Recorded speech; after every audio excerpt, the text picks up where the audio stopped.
O ministro do STF, Flávio Dino, determinou a suspensão imediata de repasses de emendas parlamentares a 13 ONGs. A decisão considera um relatório da Controladoria Geral da União, que aponta que as entidades não cumprem regras adequadas de transparência sobre o recebimento do dinheiro público e o uso desse dinheiro. A CGU fez um levantamento com 26 ONGs. Desse total, metade não forneceu transparência adequada ou não divulgam informações. Na decisão, Flávio Dino também determina que as organizações sejam inscritas no cadastro de entidades inidôneas e impedidas de celebrar convênios ou receber repasses da administração pública. A CGU deve também fazer uma auditoria específica nessas 13 ONGs, apresentando um novo relatório em 60 dias. Bom dia, senhoras e senhores. Hoje é 10 de janeiro de 2025, são 11 horas da manhã. O ministro Flávio Dino desistiu de tratar as emendas parlamentares pela via institucional e agora o assunto virou caso de polícia. 8 fundações ligadas a universidades públicas estão entre as 13 entidades que sofreram bloqueios de repasses de emendas parlamentares a partir de uma decisão do ministro Flávio Dino, do Supremo Tribunal Federal, na última semana.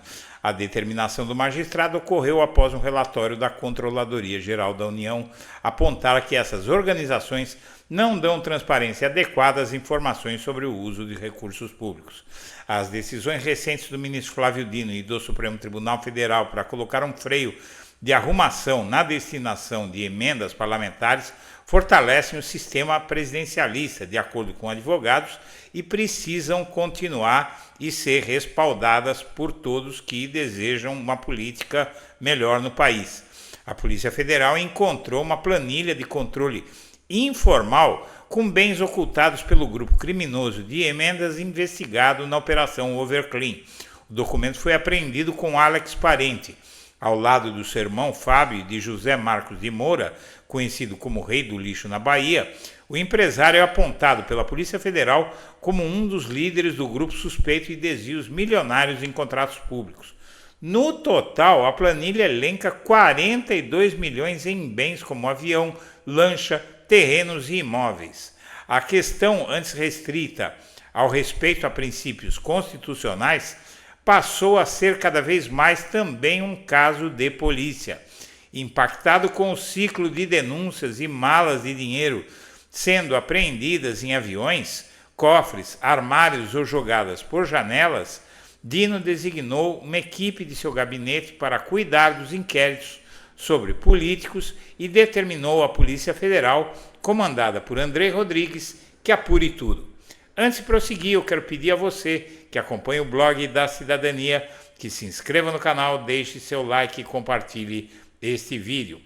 Bom, a determinação do Flávio Dino ocorreu após um relatório da Controladoria Geral da União apontar que essas organizações não dão transparência e universidades dizem que seguem a legislação e falam em regularidade nos gastos. Não é o que parece. 8 fundações ligadas a universidades públicas estão entre essas 13 entidades que sofreram bloqueios. Estão na lista fundações que gerenciam verbas para as pesquisas nas seguintes universidades: a USP, em São Paulo, a UFRJ, no Rio, a Unirio, no Rio também, a UFF, também Universidade Federal Fluminense, no Rio, o UFRRJ, Universidade Federal Rural do Rio de Janeiro, a UNB, Universidade de Brasília, a Universidade Federal de Goiás, a UFG, a Universidade Federal de Pernambuco, UFPE, e a Universidade Federal do Acre, UFAC. Ainda constam da relação outras 2 organizações que operam em hospitais filantrópicos.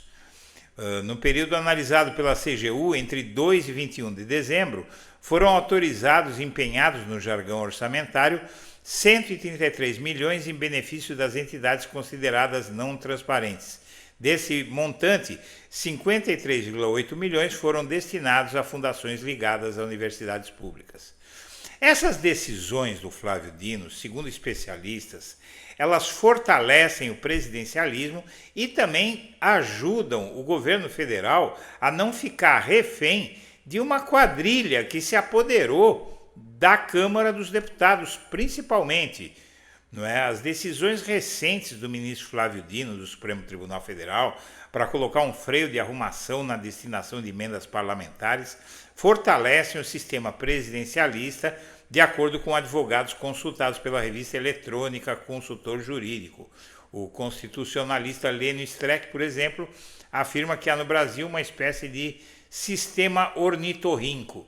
Nele, o país é formalmente presidencialista, mas o crescente poder do legislativo sobre o orçamento dificulta a execução de políticas de governo. No nosso caso, o fator emendas parlamentares aniquila o cerne do sistema presidencialista. E o Flávio Dino está ajudando a combater esse cenário. A Polícia Federal divulgou uma lista de bens ocultados na Operação Overclean, que, na verdade, trata dessas emendas. Né?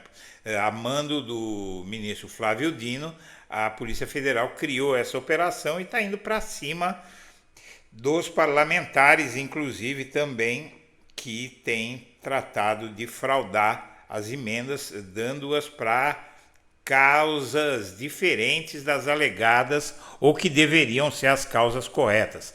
A Polícia Federal encontrou uma planilha de controle informal com bens ocultados pelo grupo criminoso investigado na Operação Overclean. O documento foi apreendido com Alex Parente ao lado do seu irmão Fábio e de José Marcos de Moura, conhecido como o Rei do Lixo na Bahia. O empresário é apontado pela Polícia Federal como um dos líderes do grupo suspeito de desvios milionários. No total, a planilha elenca gastos de 42 milhões. Bom, o caso é que agora o ministro já decidiu que o caminho vai ter que ser outro. Institucionalmente, não dá mais para resolver esse caso. O Flávio Dino já chegou a essa conclusão e agora a cobra vai fumar. O Dino diz que os repasses no Congresso viraram caso de polícia. Ele mantém a cruzada por transparência e acionou a Polícia Federal para apurar indícios de corrupção e de desvio de verba pública. Na virada do ano, as emendas parlamentares voltaram a provocar uma queda de braço entre os poderes. O governo corria para aprovar projetos prioritários, como a regulamentação da reforma tributária e o novo pacote fiscal, sem maioria no Congresso, e dependia do apoio de deputados e senadores do centro e da direita, que condicionavam a votação dos textos à liberação de recursos indicados por eles a seus redutos eleitorais. Isso já mostra que está se tratando com uma quadrilha, são bandidos. Eles chantageiam mesmo institucionalmente. Eu quero que você me dê dinheiro para eu usar como bem entender, sem prestar contas a ninguém. É disso que se trata. E o Flávio Dino, que foi talvez a nomeação mais importante que o Lula já fez, na verdade os governos do PT já fizeram para o Supremo, o Flávio Dino já mostrou que não chegou lá para brincadeira e que vai tratar essa distorção na institucionalidade brasileira. Negociados os termos da transação, o Palácio do Planalto pagou quase 6 bilhões de reais em apenas um dia de emendas. O fluxo de verbas parecia restabelecido e a relação entre as partes pacificada, até que o Flávio Dino voltou à carga e aí voltou à chantagem.